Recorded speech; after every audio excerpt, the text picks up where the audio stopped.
Book summary: How Minds Change, The Surprising Science of Belief, Opinion, and Persuasion by David McRaney. Enjoyed the video. Please subscribing to my channel for more great content like this. You'll be notified when I upload new videos. How Minds Change explores the fascinating process of how people come to change their beliefs, opinions, and behaviors. David McRaney, known for his work on cognitive biases and decision-making, delves into the science of persuasion and the factors that influence our ability to reconsider our views. The book likely challenges common misconceptions about how people change their minds. McRaney probably argues that traditional methods of persuasion, such as presenting facts or arguing forcefully, are often ineffective. Instead, he explores more nuanced approaches based on psychological research and real-world examples. A key theme of the book is likely the idea that changing minds is not about winning arguments, but about understanding the complex psychological and social factors that shape our beliefs. McRaney probably discusses concepts like cognitive dissonance, confirmation bias, and the backfire effect to explain why people often resist changing their minds, even in the face of compelling evidence.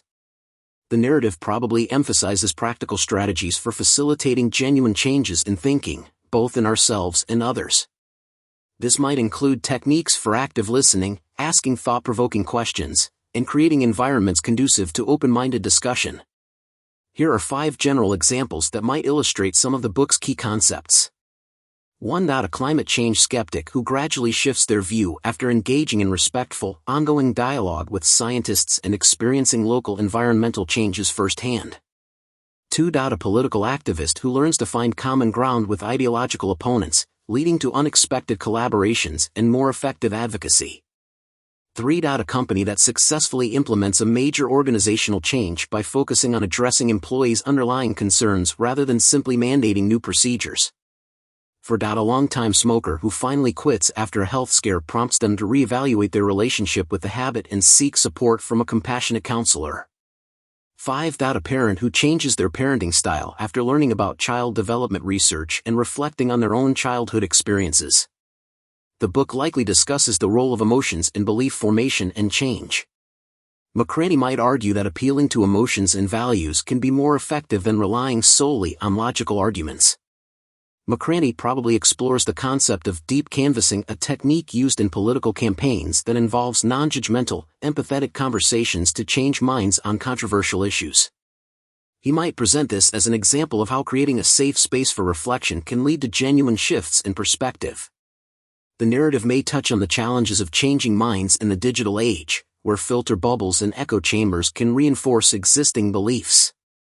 McRaney might offer strategies for breaking out of these information silos and engaging with diverse viewpoints.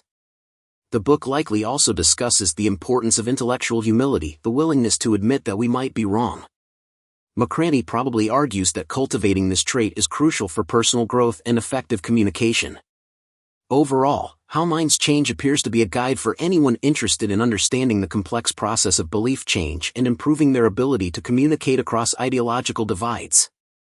By presenting mind changing as a skill that can be developed rather than a mysterious or confrontational process, McRaney offers a hopeful perspective on our ability to navigate disagreements and foster understanding in an increasingly polarized world.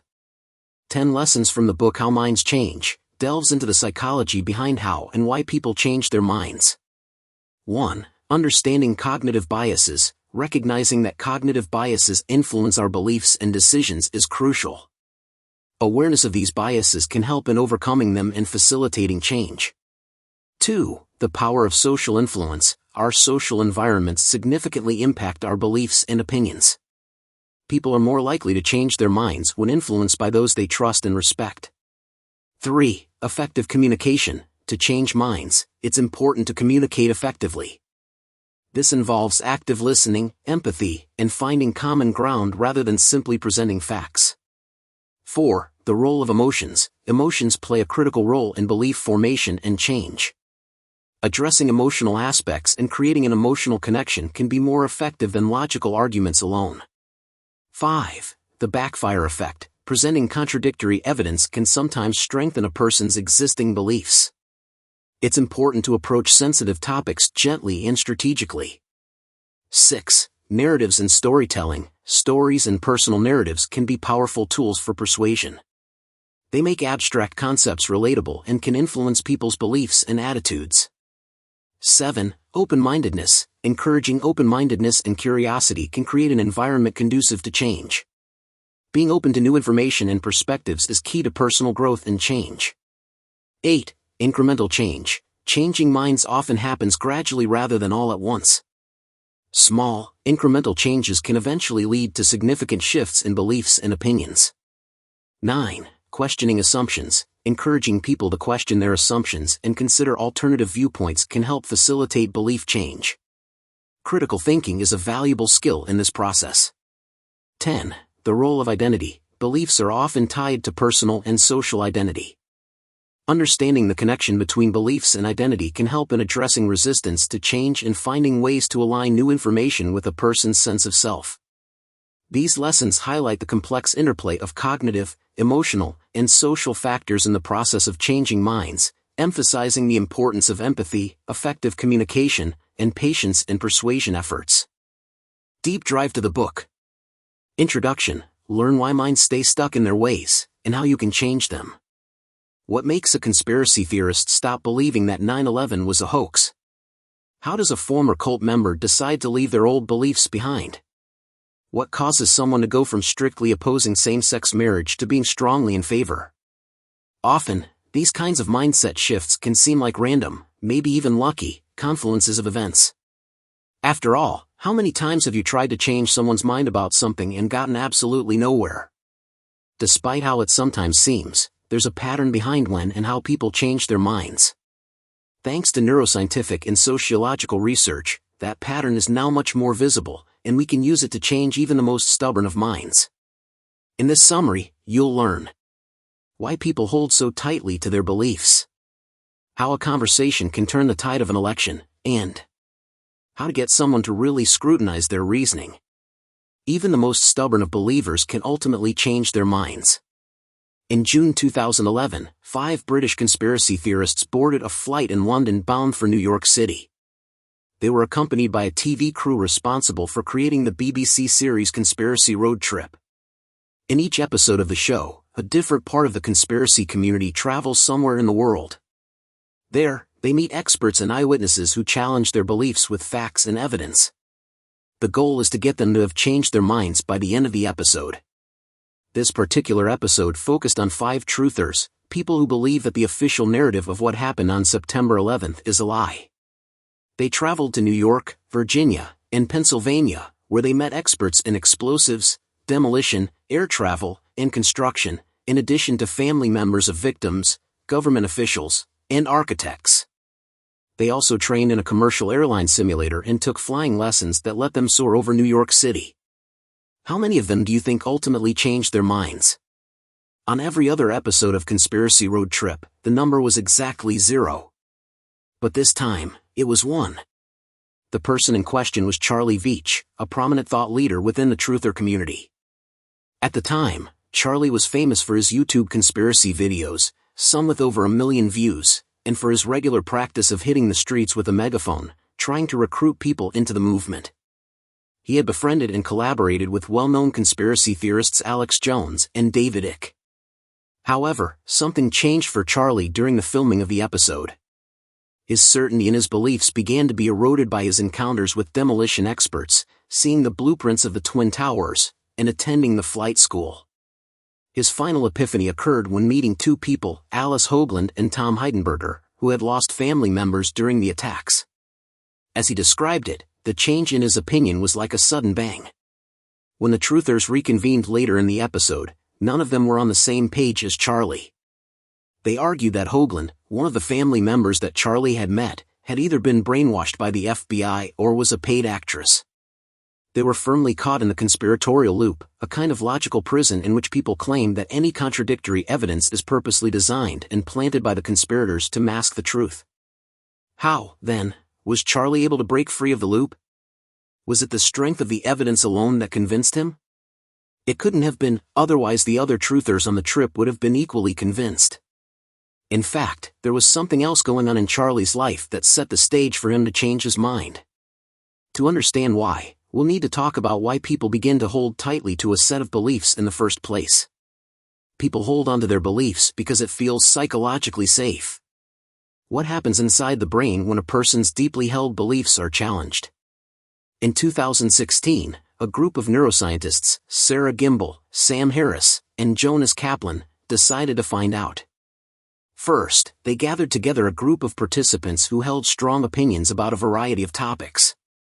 They placed them inside MRI machines and then presented counterarguments to their professed beliefs. Some of the beliefs the researchers rebutted were neutral. For example, some subjects strongly believed that Thomas Edison invented the light bulb. Those subjects read that the light bulb had in fact been invented 70 years before Edison. Other beliefs the researchers rebutted were of a political nature. Say a participant strongly believed in strict gun control. That participant would have been shown a statement like 10 times more people are murdered with kitchen knives each year than are killed by assault weapons. After reading the counterarguments, subjects read their original belief statements again. Then, the researchers asked them to rank their feelings on a scale from 1 to 7. For the neutral statements, participants' beliefs softened when exposed to the counterarguments. But when it came to the politically charged topics, their brains responded to counterarguments as if they were literal, physical threats. They signaled their bodies to release adrenaline, which stiffened their muscles and caused blood to rush away from their non-essential organs. In essence, the participants reacted the same way they would if they'd been walking through a forest and came across a bear. But why? Why does the brain respond like that? Well, because its job is to protect us, in both the physical and psychological sense. Once our beliefs and attitudes are adopted as part of the psychological self, the brain protects them as if they were parts of the physical body. It does that because our brains are wired to discriminate against outgroups and toward in-groups, more simply, against them and toward us. This isn't actually so illogical. After all, humans survive by forming and maintaining groups, so much of our psychology is devoted to doing just that.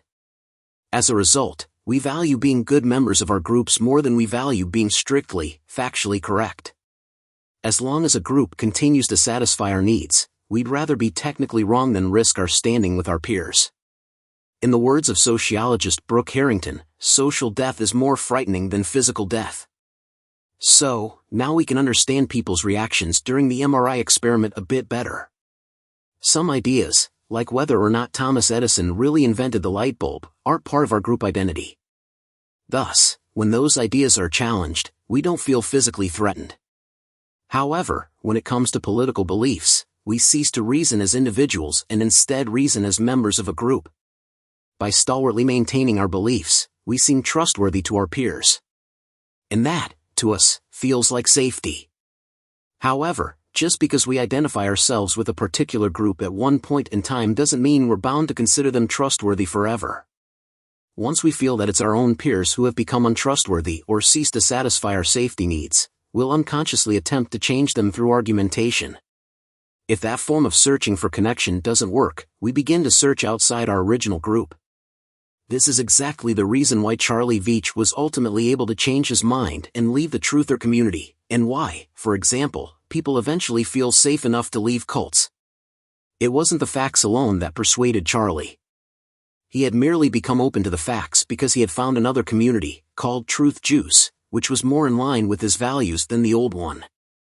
Truth Juice groups meet across the UK to listen to New Age, transhumanist, occult, spirituality, and conspiracy theorist speakers deliver lectures on a wide range of topics. Charlie had met and entered into a relationship with a woman at one of these gatherings, and he'd slowly begun to assimilate more with them than with his old community of truthers. So when he participated in the conspiracy road trip, he was already in a state where he felt safe and comfortable changing his mind. Face-to-face discussions can change a mind in 20 minutes. We humans usually feel very confident that we know and understand the reasons behind our thoughts, feelings, beliefs, motivations, and goals. We create a sort of biography for ourselves, one that tells us we're reasonable people who reach conclusions by viewing and contemplating the evidence before us. If other people were as smart as us, we say to ourselves, they would surely reach the same conclusions. But that's not how it works. Instead, it's much more like we're the observers of our own behavior. We create rationalizations, justifications, and stories about what we think, feel, and believe after we already believe it.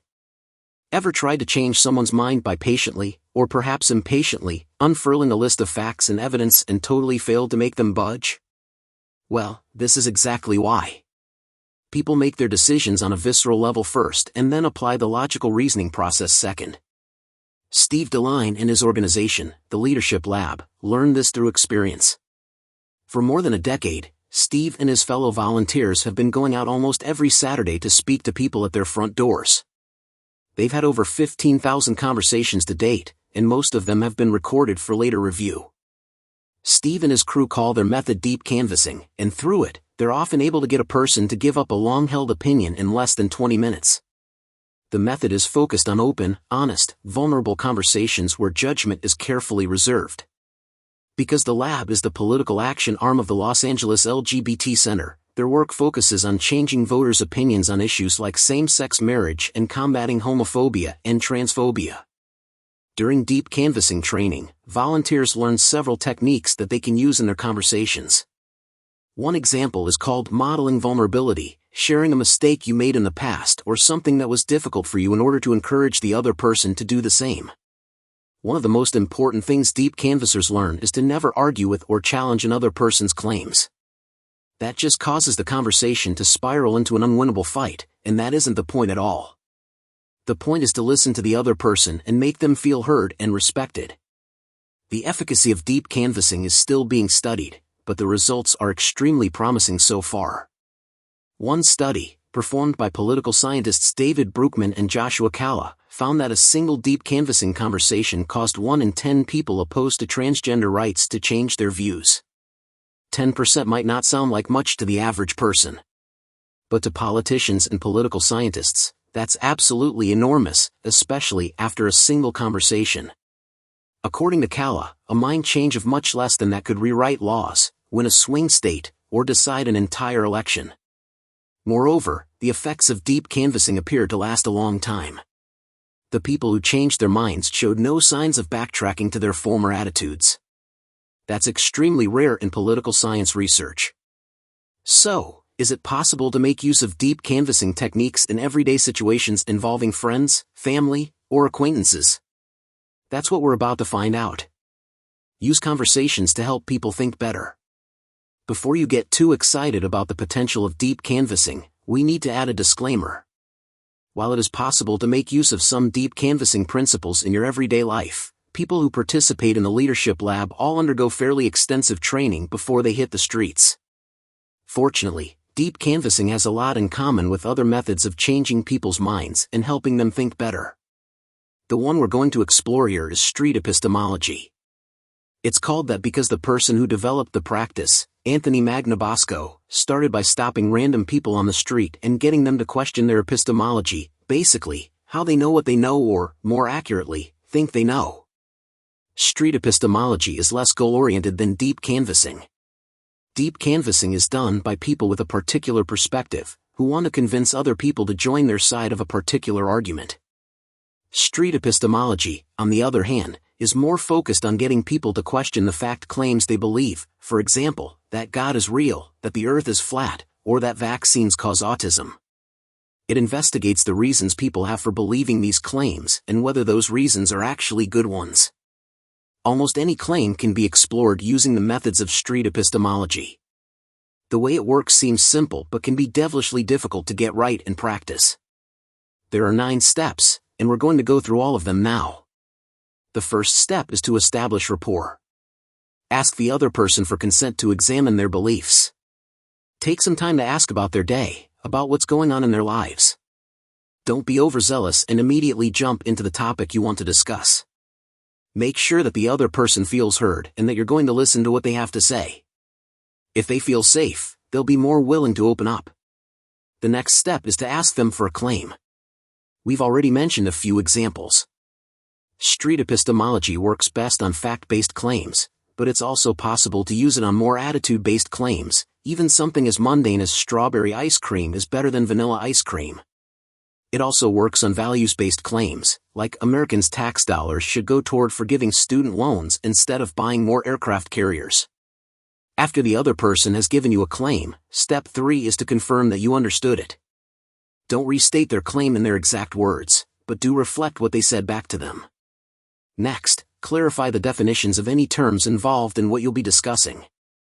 For example, some people might use the term the government to talk about a collection of evil billionaires plotting to take advantage of normal citizens. You, on the other hand, might see the government as a collection of civil servants trying to improve the state of the nation for everybody. Identifying what each of you means by the terms you're using avoids the problem of talking past one another. During your discussion, use their meaning for each term, not yours. After this, step 5 is to identify a confidence level. Ask your conversation partner to label the confidence they have in their claim from 0 to 100.